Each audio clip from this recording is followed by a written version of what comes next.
Shri M Jayachandran ഈ കോൺഗ്രസിന് ഒരു മാൻഡേറ്റ് ലഭിച്ചു, ജനവിധി ലഭിച്ചു. അതിൽ പ്രധാനപ്പെട്ടത് ഒരു വാഗ്ദാനമാണ്. ആ വാഗ്ദാനം എന്നത് നിറവേറ്റുന്നതിൻ്റെ സാമൂഹികവും സാമ്പത്തികവും ആയ നിലവിലത്തെ യാഥാർത്ഥ്യങ്ങളുടെ രാഷ്ട്രീയം എന്ത്, അതിൻ്റെ സാധ്യതകൾ എന്ത്, ഇതാണ് ഒരു സാമ്പത്തിക വിദഗ്ധൻ കൂടിയായ ശ്രീ മോഹനകുമാർ മുമ്പോട്ട് വെച്ചത്. അത് വളരെ ശരിയായൊരു ചിന്തയല്ലേ, ദിശയല്ലേ?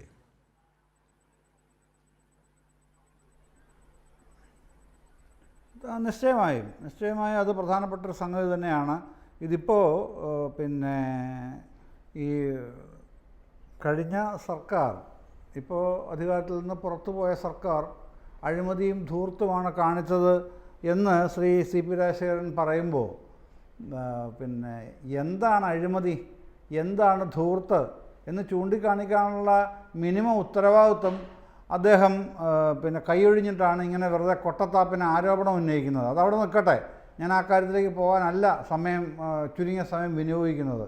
പക്ഷേ സുപ്രധാനമായ മറ്റൊരു കാര്യമുള്ളത്, എനിക്ക് അടിവരയിട്ട് ചൂണ്ടിക്കാണിക്കാനുള്ളൊരു കാര്യം, 140 MLA മാർ, അതിൽ പ്രതിപക്ഷത്തിൻ്റെ 21, പിന്നീട് നിലമ്പൂരിൽ നിന്ന് വന്ന 22, അപ്പോൾ 22 MLA മാരാണ് അവസാന ഘട്ടത്തിലുണ്ടായിരുന്നത്. അപ്പോൾ ഈ എല്ലാ പ്രതിപക്ഷ MLA മാർക്കും ഉൾപ്പെടെ 140 നിയോജക മണ്ഡലങ്ങളിലും ശരാശരി കഴിഞ്ഞ 5 വർഷക്കാലം ഗവൺമെൻറ് കിഫ്ബിയിലൂടെ മുടക്കിയത് 2000 കോടി രൂപ വീതമാണ്. ഓർക്കണം, ഒരു മണ്ഡലത്തിൽ ശരാശരിയാണ്, 2000 കുറവില്ല, 2000 കൂടുതലുള്ള എല്ലാ മണ്ഡലങ്ങളിലും. അപ്പോൾ പിന്നെ ഒരു MLA-യുടെ മണ്ഡലത്തിലാണ് മുടക്കുന്നത്. സാധാരണഗതിയിൽ എങ്ങനെയാണ് ഒരു MLA-ക്ക് പിന്നെ ഒരു വർഷം കിട്ടുന്ന 5 കോടി രൂപയാണ്. 5 വർഷം കൊണ്ട് 25 കോടി രൂപയാണ് ചിലവഴിക്കാൻ കഴിയുന്നത്.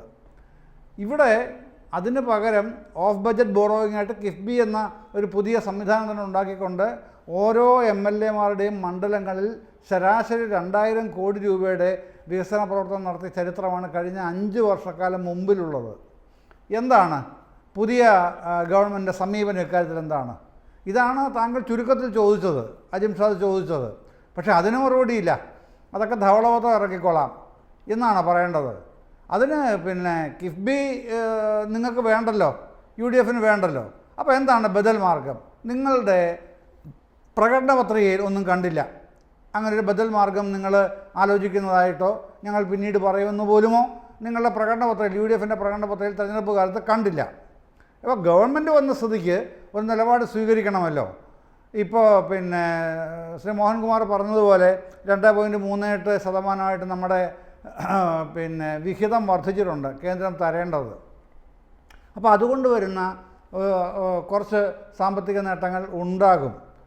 പക്ഷേ അത് പോരല്ലോ, കേരളത്തിൻ്റെ തുടർന്നുള്ള വികസനത്തിന് അത് പോരല്ലോ. അപ്പോഴാണ് പിന്നെ 10 കൊല്ലം മുമ്പ് ഈ കിഫ്ബി ആവിഷ്കരിച്ച്, നേരത്തെ ഉണ്ടായിരുന്നതാണ്, അതിനെ പുനരവതരിപ്പിക്കുകയായിരുന്നു ചെയ്തത്. എന്നിട്ട് ഞാനീ പറഞ്ഞ കഴിഞ്ഞ 10 വർഷത്തെ കണക്ക് ഞാൻ പറഞ്ഞില്ല, ഈ കഴിഞ്ഞ 21 മുതൽ 2026 വരെയുള്ള കണക്ക് മാത്രമേ പറഞ്ഞുള്ളൂ. ഈ പറഞ്ഞ ഓരോ മണ്ഡലത്തിനും 2000 കോടി രൂപ വീതമുള്ള വികസന പ്രവർത്തനം നടത്തിയ സർക്കാരാണിത്, ഈ പിരിഞ്ഞു പോയ സർക്കാർ. അപ്പോൾ അത് പിന്നെ തുടരാൻ, കേരളത്തിൻ്റെ വികസനം കൂടുതൽ ത്വരിതപ്പെടുത്താൻ UDF-ന് ബാധ്യതയുണ്ട്, ഉത്തരവാദിത്വമുണ്ട്. അതാണല്ലോ ജനങ്ങൾ തന്ന മാൻഡേറ്റ്, അതല്ലേ? അപ്പോൾ അതിനനുസരിച്ച് പെരുമാറുക, അത്തരത്തിലുള്ളൊരു നടപടി നിങ്ങളുടെ ഭാഗത്തുനിന്ന് ഉണ്ടാകണം. അതെന്ത് എന്നുള്ളതാണ് ചോദ്യം. അത് ഞാൻ പറയുന്നത് പ്രകടന പത്രിക കണ്ടില്ല, അത് സംബന്ധിച്ചൊന്നും പിന്നീട് പറഞ്ഞും കേൾക്കുന്നില്ല. ഇപ്പോൾ അദ്ദേഹത്തിന് പറയാൻ കഴിയുമെങ്കിൽ പറയട്ടെ. അത്തരത്തിലുള്ള കാര്യങ്ങൾ നിൽക്കെയാണ് മോഹൻകുമാർ പറഞ്ഞ പ്രധാനപ്പെട്ട മറ്റ് ചില ചെലവ് വരുന്ന പ്രധാനപ്പെട്ട ഗ്യാരണ്ടി സ്കീംസ് പറഞ്ഞത്. ഇതിനൊക്കെ എവിടുന്നാണ് പിന്നെ പണം കണ്ടെത്തുക? കുറേയൊക്കെ പണം ഈ GST റവന്യൂവിൽ നിന്ന് കണ്ടെത്താൻ കഴിയും. പിന്നെ ഈ റവന്യൂ കുടിശ്ശിക, റവന്യൂ വരുമാനം വർദ്ധിപ്പിച്ചുകൊണ്ട് കഴിഞ്ഞ 5 വർഷവും പിണറായി സർക്കാർ കേന്ദ്രത്തിൻ്റെ ശ്വാസം മുട്ടിക്കലിനെ അതിജീവിച്ച് നമ്മളുടെ റവന്യൂ വരുമാനം വർദ്ധിപ്പിച്ചുകൊണ്ടാണ്. വലിയ തോതിൽ വർദ്ധിച്ചില്ലേ റവന്യൂ വരുമാനം? അതിൻ്റെ കണക്ക് ഓരോ വർഷവും പുതുതായിട്ട് അവതരിപ്പിച്ചിട്ടുണ്ടല്ലോ.